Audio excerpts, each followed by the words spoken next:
lose on this diagram? This end or that end? This, you're going to cut it off over here, right? Yeah.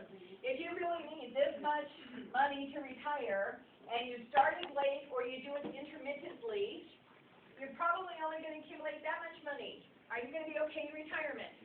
Now apply the same thing to your studying.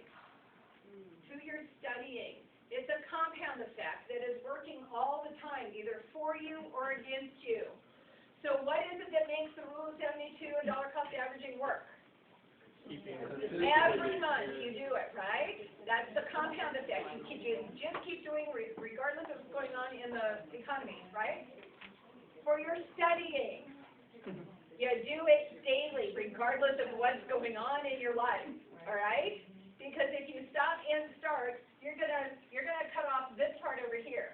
If this is getting a 73% on your exam, and you only get this much studying done, what's going to happen?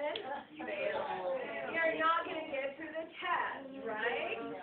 Now, while you're studying, what number are you aiming for?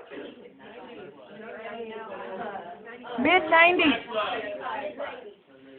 You need, for the 65 particularly, 95 to 98%. You basically have to know it all.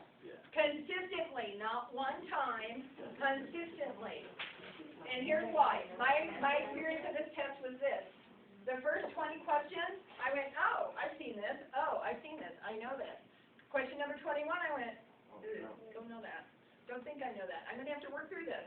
By the time I got through the next 100 questions, I was perspiring. I thought I studied. Oh my God. I was getting 95 to 97%. I pretty much nailed everything they gave me to study. What was in the book, what was additional handouts, updates, all that stuff, and what was online. And I still sat down, and after that first 20 questions, the next 100, I went, I do not know. Best guess on 100 questions. And I studied it all, right? Then the last 20 questions, because they give you 140, 10 don't count, but there's still 140 questions there. The last 10 questions were familiar to me. I kind of went, okay, I know these. So that middle 100 questions really threw me, and I had no idea if I was going to pass that test or not. And I started thinking, oh Lord, if I don't pass this test, I don't know what to go back and study because we studied it all. Right. What do I do if I don't pass this test? I don't know. They don't tell you. No, sorry. Do they have the, I'm not